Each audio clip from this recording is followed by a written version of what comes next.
Surah 1. Bismillahirrahmanirrahim. Alhamdulillahi Rabbil Alamin. Ar-Rahmanir-Rahim. Maliki Yawmiddin. Iyyaka na'budu wa iyyaka nasta'in. Ihdinas siratal mustaqim. Siratal ladzina an'amta 'alaihim ghairil maghdubi 'alaihim waladdallin.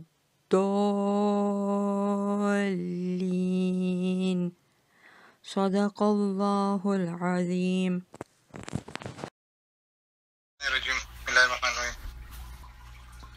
Right, so we were going to start from Rub. We just completed the rub. Maliki Yawmiddin. I don't think we did. We just stopped at rub, so it's Rabbul Alamin, isn't it? Oh, we did Rab, nah? Yes, we did a rub. Okay. Alright. Alright, so we'll go on to Alamin. Oh, Shireen is on now. Okay. Alamin, what's the meaning of Alamin? Man and jinn. Translated there as world, nah? Yes. What's the meaning of Alamin? Man and jinn. Okay, Adam, you there? Yeah, I'm here. Yeah. You see, did you look at all the translations, right? Alamin, what do they translate it as? Rabbul Alamin, the general meaning is in Yusuf Ali's Quran, all the world. That is Okay, do they translate it as world, right? Okay. yeah, translated as world. Almost every translator translates it as world. Yeah, most of the translations that I've come across are using the world, as a translation. I'm going to check for the rest quickly. Means, sustainer, you are created nothing in the universe without purpose. To learn for knowledge and conviction, to engage in the hamd of Allah. Okay, Parvez gives a commentary, he doesn't give an actual meaning for the word Alamin. Okay, so world. Anyone wants to comment on the word Alamin? The root word Rabbil is Alamin? the root word is Ain Lam Mim, right? Yeah. So that is wouldn't that take us to the meaning of knowledge, ilm, or alama? Yeah, but if you go in your dictionary further, you'll find the word alam there. Okay. Alam in Urdu means also, what does an alam mean in Urdu? Alam. Alam means like a crowd or a lot of people. Yeah, I think you're right. Alam means everybody. Alam. In Urdu, no? Everybody. Yes, Everybody Yeah, in the right. gathering. that in the gathering or something. Okay, so in Cockney also it means everything. Dunya alam. So it means everyone, everyone. Okay. So sometimes we have to look at the words. We have to look at how the Quran uses the words, right? Okay. If we look at chapter 3, verse 96. 396. Okay, everyone got 396? Yes. Yeah.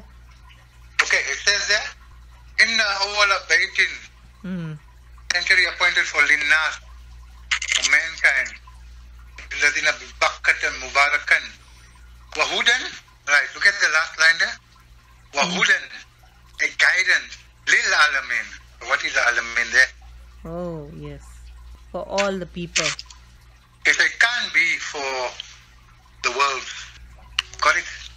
Guidance, lil alamin. Okay. Okay. Let's look at chapter 30, verse 22. Right, so what does it say there? Alright, so we got 30, 22, right? G. وَمِنْ آيَاتِهِ Hulk. خَلْقُ السَّمَاوَاتِ وَالْأَرْضِ وَاخْتِلَافُ اللَّيْلِ أَلْسِنَتِكُمْ. And these evidences are the creation of the universe and the earth, the difference in your languages, And colors. وَالْوَانِكُمْ, and color. Inna, surely, fi zalika, in that, the ayatin, evidences, lil alamin, Yes. for the alamin. Okay, any comment as far as alamin is concerned? So who's the evidences for, according to those two verses? There are more verses, but I just went through those two to indicate how the word alamin is unpacked. It's for all of us, human beings. So can the word alamin mean world? Evidences for the world. I have a question. Does it not make a difference what the sign is? Because in Surah Fatiha it's al-lamin, and the verse that you spoke about is lil-alimin. Does that not make a difference? Okay. Look, it's the same root word, okay? Alama. You go back to that verse again. I closed that. Ain lam mim. Yeah, it's got the same root word, okay? So if it has the same root word, it means it would have the same meaning. You see the root word, alama? Yeah, I see that. So when you have a 4, then it becomes a kasra. That's for that's part of the grammar of the Arabic. When you have 4 in front, it's called possessive, called a genitive case. But when we do the grammar more in detail, I don't know when we can discuss that, okay? But if you look at it, your root words are the same, so your meaning is the same, okay? Now look at the translators even, what they use there, how they translate that. One side they translate world, the other side they translate it. Pictorial uses people. My one here, 3022, we translate it as 3322. No, it's 3022, no? You'll find they're not even consistent with the translations. You see, men. Yeah, pictorial translate it as men. In Alhamdu, we translate it as world. Yes. Any comments? But You see the Adam? What is Yusuf Ali using there? 22. For those who know. For those who know, those who have knowledge. That's Yusuf Ali. Yeah, that's Yusuf Ali. For those who know. Okay. Just look at 2915. Telling me what else there? It's got an emergency. We'll come back. See? Okay, Yusuf Ali says, but we saved him and the companions of the ark, and we made the ark a sign for all people. Alamin. You see the word there? Alamin. Yeah. He translates here as people. Yes. And then when you go to Alhamdu, same word they translate as world. True. Yeah, and Muhammad Ali has nations. Nations. Sorry? Nations. Nation. Muhammad Ali translation, nations. Oh, which translation you got? Muhammad Ali. Okay. You see, they also use, now if you go to Alhamdu, same word they translate differently, okay? Yeah, differently. The one part they use world, the other part they use people. People. Yeah, I'm just checking here something quickly. My translation in Pictorial and in Yusuf Ali says people. Yeah, you see, Muhammad Ali for Alhamdu uses world, same word, then the other side he uses nation. Okay. Alright, so Alamin should be what? Men and jinn. Evidences for the men and jinn. The Rabbul Alamin, Rabb of the men and jinn. Any comment? I think then you'll have to clarify for the group what is jinn. Jinn is another topic altogether. For now, we'll just live with it. So that we'll have to do a whole discussion on jinn again. Okay. Okay. So, Alamin does not mean world. World, how would we translate it in Arabic? According to the Quran, world would be? Anyone knows? Serene, you there? No comment. Samawat and Ard. Yeah. Universe. Samawati wal Ard. That would be referring to the earth, the universe and everything. Any comments? Shanaz? Any comments, Shirin? Zaida, you with us now? Yes, I am. Alright, so Adam, you see that now? With the Alamin. Yeah, I see, I understand now. Very good. Alamin refers to men and jinn. And the universe, Samawati, refers to the current universe as we know it, as we understand the galaxies, the planet, outer space, the stars. Yeah, like Allah says in the Quran, وَمَا خَلَقْتُ الْجِنَّ وَالْإِنسَ إِلَّا لِيَعْبُدُونَ. We have not created men and jinn except that they may serve us. There is a verse in the Quran which says that Allah will recreate the universe after this one is come to an end, destroyed. Because he says there in that ayah that Jannah will be the size of this universe. And there will be chaos in outer space. There will be clashes. The earth will not exist the way it is at the moment. It will be all chaotic on earth. Everything will there'll be destruction, the gravitational forces will come to an end, etc. There'll be crashing taking place, etc. So Allah will then recreate the universe. Iqbal, I think I know what Adam was trying to say. If the Quran was created for all mankind and jinn, and if there is other beings on other planets, does that not mean that the Quran was created for other species as well? No, the Quran talks about men and jinn, guidance. So that means earth only. Yeah, but it does mention that Allah hears everything in the universe. So the implication is that there are other creatures in the universe, other parts of the universe. But Allah hasn't given us enough knowledge on that. In fact, we have no knowledge of it, very less. Maybe as we go through the Quran later, maybe we can uncover something. Okay? So the Quran is the guidance, talks about up men and jinn, khalaqtul jinn. The purpose of creation of men and jinn, Allah says, so that they may serve Allah. Okay, so, but we don't want to divert there. This is a separate topic. So anyone got any comment or anything regarding the word alamin now? None. Then it's okay. All right. Yeah, no, it's fine. Yeah. Shireen, no comment. Shireen, and Shanaz, no comment. Okay, we did Ar-Rahman Ar-Rahim, right? Yes. We did that already. But why is Allah repeating it? Because look, the first verse is, Bismillah is part of the Quran, it's part of the Surah Fatihah. It's the opening first verse, and then in verse 3 it's repeated again. Why is Allah repeating it? Any comments? Emphasis? No comment for Allah is repeating it again. Okay, so one of the reasons is for us to remember, and it's a reminder for us. Okay? And right after Alamin,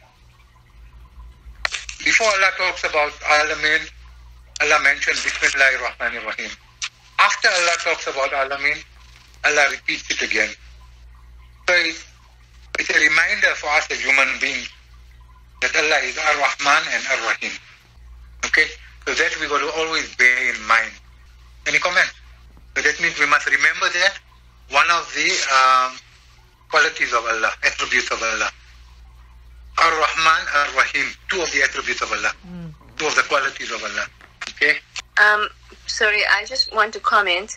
So, when there is Bismillahir Rahmanir Rahim, the Ar-Rahman Ar-Rahim, then, as we said, that Allah has made the signs for all people. So, to emphasize the magnitude of Allah subhanahu wa ta'ala, that the creation, everything under His control, but then also to make us humans realize that Allah, even in His majestic way, is still Ar-Rahman Ar-Rahim. So don't ever give up. Don't ever stop trying, because Allah is still Ar-Rahman Ar-Rahim. Yeah, but it's got to fit in with what we discussed as the meanings. Remember those two meanings, okay, we did. Okay, but it makes sense what you say, yes. Okay, correct. Anyone else, any comments?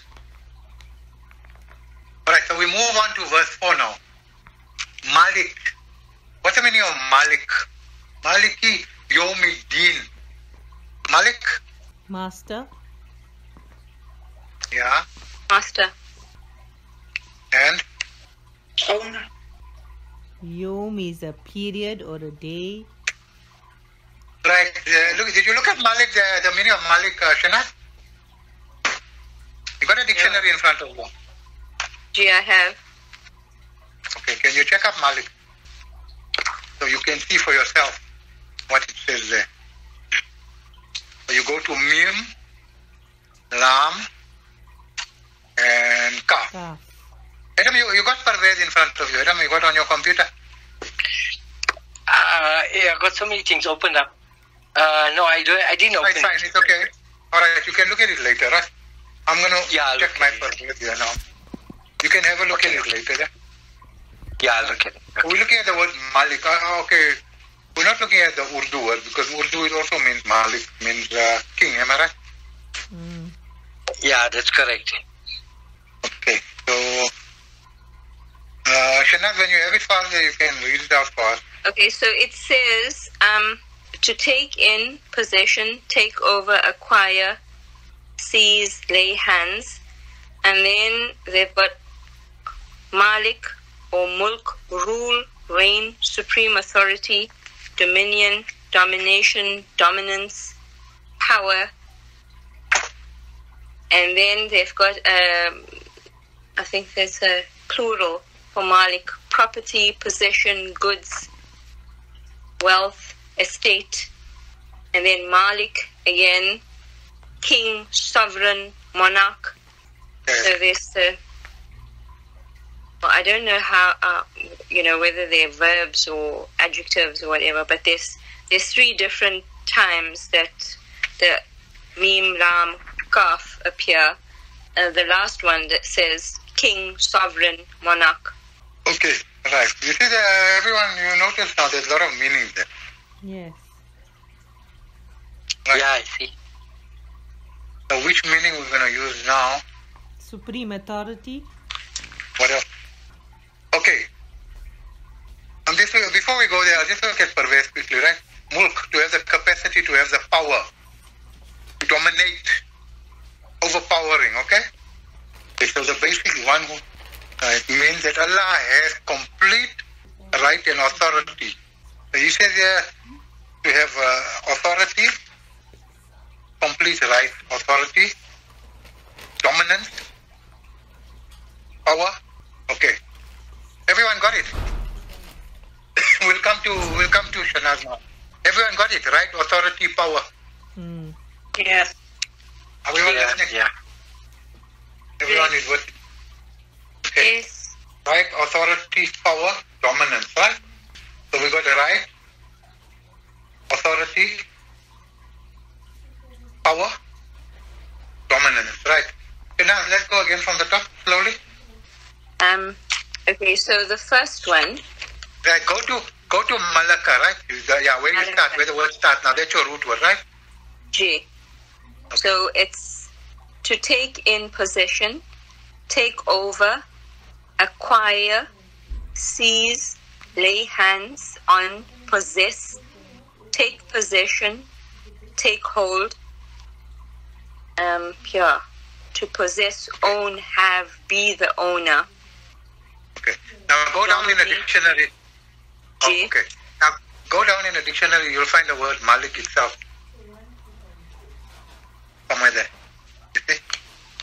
Yeah, so Malik, You found it. it's king, sovereign, monarch. That's it. Okay. There we go. King, sovereign, monarch. Okay. All right. Now we got all these meanings here. Everyone is listening. Yes. We have right. Yeah. Ayesha, Shireen, Zaida. Everyone listening. Shireen. Yes. Like we have. These were the meanings we got, right? Right, authority, power, dominance, possession, acquire, hold, king, sovereignty, and monarch. Right? So, what is now the meaning of the word Malik? King. King. King. Now, one of the words should be their ownership. Do you see anything about owner there?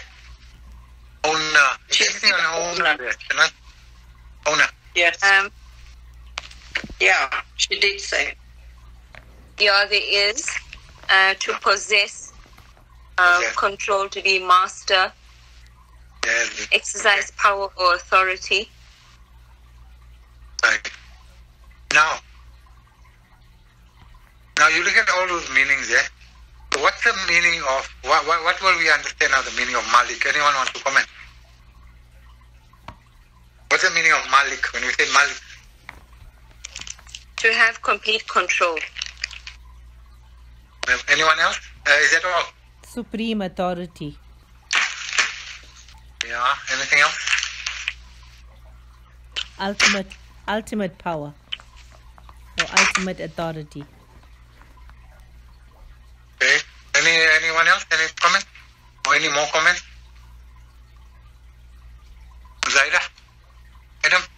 Tareen Murphy. Owner. Adam? So Sheikh, when you say, if we say al-Malakul Qudus. The al is the. Yeah. Okay. Malik. Alright, so we're going to use all those meanings, okay? Okay. Okay. All those meanings will mean Malik. Yeah? Sorry? It should fit in with what follows after Malik. I know, but if you choose Malik, it has to fit in with what follows after that. Oh, yeah, okay. Okay, so Malik he's got the authority, okay? Ownership, he's got the power, got dominance, Allah has dominance. Possession is the same as ownership, right? It's a synonym.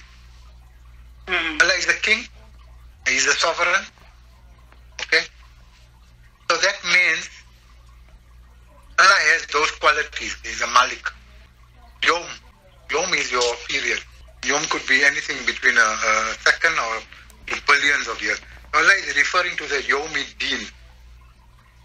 So Allah is the sovereign, owner, possessor, king, monarch of the Yom, of that period of the Deen. We'll come back to Deen now. Okay, so if you look at the translation, they'll only use one word. Mine got owner. What your translation got? Master. Master. Any other different translation? Some of them got king, I think. Oh, I have master. It just gives an idea of that word. Okay, so you see they use, one uses master, one uses king, one uses owner, whatever. Right. But you see the different meaning. It's not wrong if it's in the dictionary. No, they're not wrong. What I'm trying to say is that they don't give you the depth. That's why you need to go into the Arabic to get the depth. Okay. Alright, so you see all those meanings. Then when we look at those meanings, that's what Malik means. So that means Allah has total possession, total ownership. Allah is the sole owner. Allah is the master. Allah alone. Malik. Sovereign. Okay. All those meanings.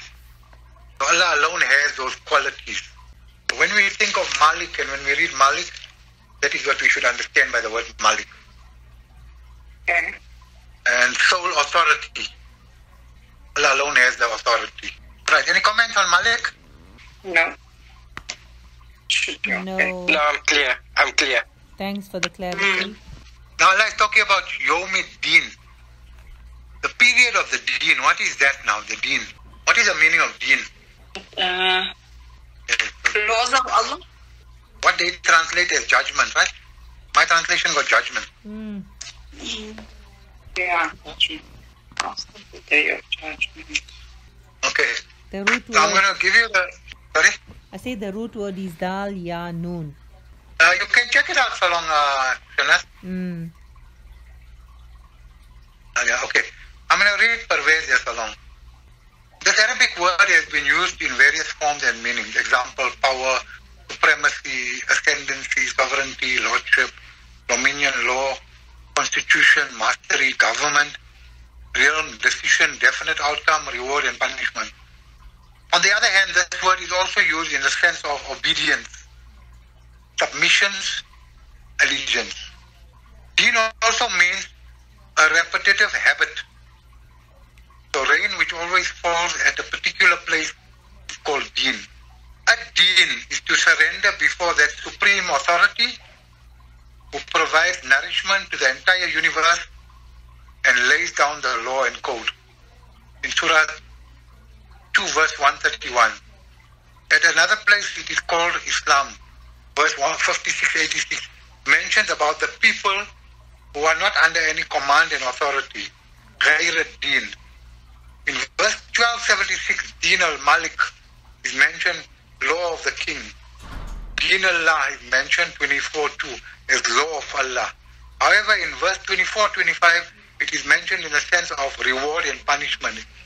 It can also mean accountability. In verse 17-19, the Quran explains itself as meaning by putting a counter question. What is the period of Deen? And what do you understand as to the period of Deen? The period of Deen deen is where no man has any authority, power over another, and all the affairs of mankind would be decided according to the law of Allah.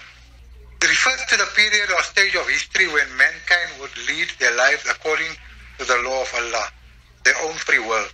The fundamental and basic quality of this period would be that no man would have any authority, power, or supremacy over the other.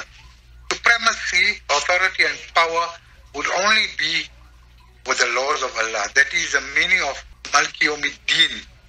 What a great freedom human beings achieve on that day. These laws of Allah in their final and complete form are given in the Quran and are called ad-Din, to regulate their lives according to these laws. Is Al-Islam. In fact, there are various terms prevalent in the world. Example, social system, code of life, laws of government, constitution of the state. But the Holy Quran has used only one comprehensive word, ad-Din. This is the social order, the code of life, the constitution prescribed by Allah. According to this constitution, it is Allah alone who has the power, the authority to impose any restrictions or draw boundaries regulating human freedom, and no one else. Therefore, in ad-Din, ultimate sovereignty rests with Allah alone, and thus sovereignty is exercised through His book, the Quran. An Islamic state is the agency to enforce and last implement the Quranic laws, and therefore the constitution contains the unalterable laws of the Quran. The entire functioning of such a state are carried out within the limits, boundaries drawn by these laws. The object is to maintain an ideal balance. This, in other words, is ad-Din. The Holy Quran has described Al-Islam as ad-Din, which is generally translated in English as religion. In the light of what has been stated above, it should be clear that this supposed English equivalent is not only incorrect, but distorts and vitiates the true significance of Deen. According to the Quran, Islam is Deen, which means a code of life, a social system, a polity. SURA chapter 3 verse 5 and chapter 5. This is a Deen which Muhammad Rasulullah, peace be upon him, brought according to Surah 9 verse 33, and would ultimately triumph over all other ways of the word. Madhab has not been used anywhere in the Quran. It is therefore not proper to term Islam as religion or madhab, which means a passage or path. And Deen is that code law which is one gets from Allah. That is why there are so many different sects in madhab, but none in Deen. And whoever indulges in sectarian feeling is called a mushrik. Deen revealed by Allah was and is one for all, and there is no room for any sect in it. Sects, S-E-C-T-S, are made by man, not by Allah. Even earlier, Allah has given His Deen to mankind from time to time through various Rasul, but after their demise, people forgot the divine books and instead devised their own ways. In this way, they lost the true Deen and replaced by man madhab. Ultimately, Allah gave to mankind His last Deen in the Quran and took upon Himself the responsibility of preserving it for all time. This was the Deen which became the code of life and the constitution in life time of Rasulullah, peace be upon him. But unfortunately, Muslims too set aside the book of Allah and started following man-made laws, and thereby madhab replaced Allah's Deen, and now the Muslims also are, in a way, at par with following other religions. However, the book of Allah, the Quran, is still preserved with them in its original form and can be adopted for anyone to recapture the glory of Islam. All right. Everyone heard what I read? Yes. Sure. So it's very, very important, very interesting. Where are you reading it from? Okay, so this is Pervez's translation of the Quran. Okay. Mafhum al-Quran. And in the front of his translation, he's got some of the terms here where he gives the commentary, okay? All right. Okay. I can take a picture and I can put it in a group, no problem. Yeah, please do that. Okay. So from here we can see the root word is dal, ya, nun. That's your root word. So the word deen is very, very deep. Okay. So basically, to summarize the word deen, it's a system which Allah created. Right. So that system which Allah created is all the laws which are mentioned in the Quran. And if we abide by the system, those laws which Allah has prescribed for us, we don't have a choice. We have to follow those laws. And when we follow those laws mentioned in the Quran, when we live those laws, then all human beings will have all their needs attended. No one will go hungry. No one will suffer from any crime, because crime will be dealt with according to the Quran, okay? The way the Quran prescribes. Everyone will have security. Everyone will have their rights fulfilled. Men, women, children, parents, the Quran mentions. All the laws are there. So Allah has prescribed the laws in detail for us in the Quran, how we must live. So if we live that way, we're going to have peace, we're going to have security, all our needs will be attended to. We won't be short of food, we won't be short of shelter, all human beings will be seen to. Right? No one will be able to exploit another or enslave other people in any way, or in bondage. No one will be in bondage in any way, because they will be dealt with according to the Quranic laws. The wealth will be shared with people so that their needs are fulfilled. You won't have people that are extremely wealthy sitting with a lot of wealth while others are starving, they don't have a basic meal, they can't feed themselves, or they don't have shelter. You won't have a situation where children are abandoned or abused, because Allah says in the Quran, orphans will be seen to. You won't have a situation where elderly will be abused and no one to take care of, because the Quran says you must take care of your parents and those in need, etc. So all those laws that Allah mentioned in the Quran, put together, they are called deen. So when the laws of Allah are implemented, according to what Parvez is saying here, and what the Quran says, that it means Yawmi Deen, where Allah is the king, Allah is the authority, Allah is the sovereignty, Allah is the Lord, Allah is the monarch. It means people will follow the laws of Allah, the instructions of Allah. They will abide by the laws of Allah. So no one will be superior to the other, no one will be above the law. Everyone will follow the law which is created by Allah, which is designed by Allah, which is given to us by Allah in the Quran, which is protected by Allah. And human beings, when they follow that law, Allah said, وَلَا خَوْفٌ عَلَيْهِمْ وَلَا هُمْ يَحْزَنُونَ. Neither shall they grieve, neither shall they stress, or worry, khawf, nor shall they grieve. That means all human beings will have peace of mind, security. And when we live by those laws which Allah has created, it means now Jannah on earth has begun. That is Jannah on earth, where we have all our needs seen to, we have peace of mind, and we have security. That is the deen. And when we implement the deen, it is called Islam. We are now living the Islamic system. So Islam means to follow the laws of the Quran, the guidance of the Quran as prescribed by Allah. All the Nabis follow the laws of Allah, all the Nabis. That's why Allah says He's pleased with all the Nabis. They lived the guidance of Allah, they implemented the guidance of Allah, they invited others to the guidance of Allah, they showed others how to live the guidance of Allah. And when the laws of Allah were implemented in Makkah and Medina, that is when everyone had peace of mind, security, safety. Any comments? Wow. Very Explain. well explained. Excellent Deep. explanation. So when you talk about Maliki Yawmi Deen, it means that deen of Allah which Allah is the owner, Allah is the king. When we're following the laws of Allah, we are following Allah. So we regard Allah now as the authority, the lawmaker, the governor, the ruler. Okay? And one more thing I want to add. Maliki Yawmi Deen is also the period in Akhirah where Allah will be in total control and Allah will make all the decisions regarding all our activities on earth and where we are heading to. Whether our deeds were good enough or bad enough, so that whether we earn Jannah or Jahannam. Allah will be the only authority. Allah will be the only one that will decide who gets intercession, like we discussed a few weeks ago. Allah will be the commander, the monarch, the king, the owner, the authority. Okay? Allah will have supreme decision-making powers alone, all alone. Okay? So that also refers to Yawmiddin, the period of judgment. And Yawmiddin also means in this world that when we judge people, we judge them according to the Quran. We use the Quran as a yardstick to judge people. That it also means that.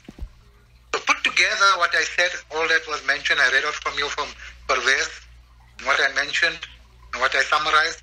Put together all that, that equals to Maliki Yawmiddin. Sure. Any comment? Sure.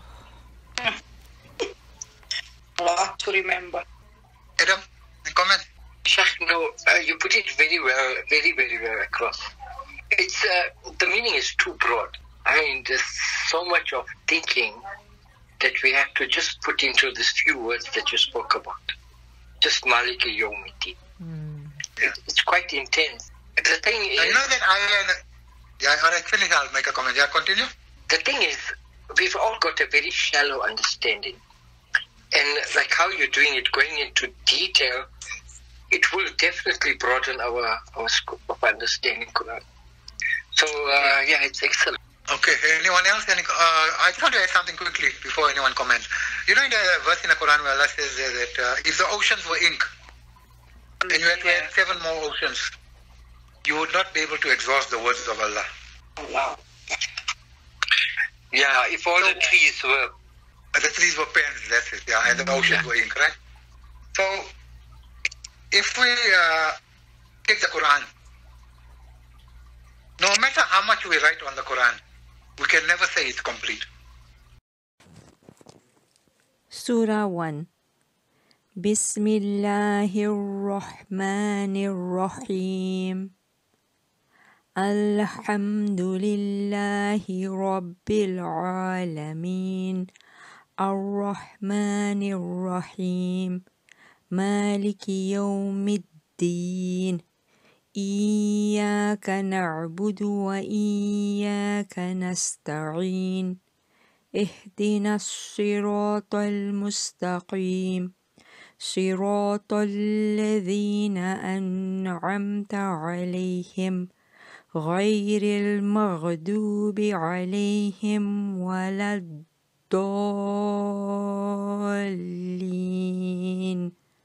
صدق الله العظيم.